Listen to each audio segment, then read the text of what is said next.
இந்த லேயர்ஸ் என்னன்னா, ஒரு 3 மணி நேரம் அல்லது 2 மணி நேரத்துக்குள்ள ஒரு சானிடரி நாப்கின் மாத்தணும் அப்படின்னா, ஏன் மாத்தணும் அப்படின்னா, அந்த நம்மளுடைய உடம்புல இருந்து வரக்கூடிய பிளட் ஆனது ஸ்டோரேஜ் ஆனது 2 மணி நேரம் 3 மணி நேரம் ஆச்சுன்னா என்ன ஆகுங்க, காத்தில் இருக்கக்கூடிய பாக்டீரியாக்கள் இதனுடைய இனப்பெருக்கத்தை இந்த பிளட்ல வந்து ஆக வச்சிடும்.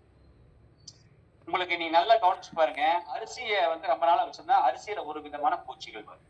பருப்புல வச்சிருந்தீங்கன்னா, இப்ப பாசி பருப்பு வச்சீங்கன்னா அதுல ஒரு பூச்சி வரும், துவரம் பருப்பு வச்சிருந்தீங்கன்னா அதுக்கு ஒரு பூச்சி வரும், சுண்டல் வச்சிருந்தீங்கன்னா அதுக்கு ஒரு பூச்சி வரும், பொட்டுக்கல்ல வச்சிருந்தீங்கன்னா அதுக்கு ஒரு பூச்சி வரும். எவ்வளவு பெரிய சென்ஸ் பாருங்க அதுக்கு.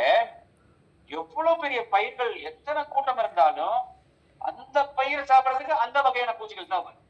எவ்வளவு ஒரு இயற்கையில் பாருங்க எவ்வளவு பெரிய வரும். அப்போ நம்ம உடம்புல இருக்கக்கூடிய இந்த பிளட் ஆனது காற்றில் இருக்கக்கூடிய பாக்டீரியா ஈஸியா வந்து இதுல வந்து உட்கார்ந்து தன்னுடைய இனப்பெருக்கத்தை தொடங்கிடும். தொடங்குறப்ப என்ன ஆகுங்க, நமக்கு அது எகைன் 2 மணி நேரம் 3 மணி நேரம் அப்படின்னா ஒரே ஒரு டிராப் இருந்தா போதுங்க, 107 பாக்டீரியா அதுல வந்து உற்பத்தி பண்ணி, அப்ப அந்த 2 மணி நேரம் கழிச்சு 214 மாறிடும். அப்படியே டபுள் ஆச்சுன்னா கோடிக்கணக்கான பாக்டீரியாக்கள் ஒரு 4-5 மணி நேரத்திலேயே உருவாயிரும். அது நம்ம அடி வயிற்று வழியா உள்ள போயிரு, பிறப்பு வழியா உள்ள போச்சுன்னா என்ன ஆகுங்க, அதிகமா எரிச்சல் வரும், இச்சிங் வரும், இரிட்டேஷன் வரும், வாமிட் சென்ஸ் வரும், சர்விக்கல் கேன்சர் கூட வர்றதுக்கு வாய்ப்புகள் இருக்குது அப்படின்னு சொல்லி மருத்துவ உலகம் சொல்றாங்க.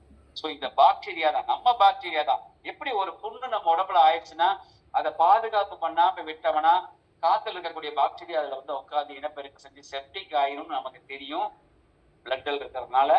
அதே பிளட் பிறப்புறுப்பு வழியா வந்தா அதை பாதுகாப்பு பண்ணி தான் வெளியே தூக்கி எறியணுங்கிற அந்த விழிப்புணர்வு நம்ம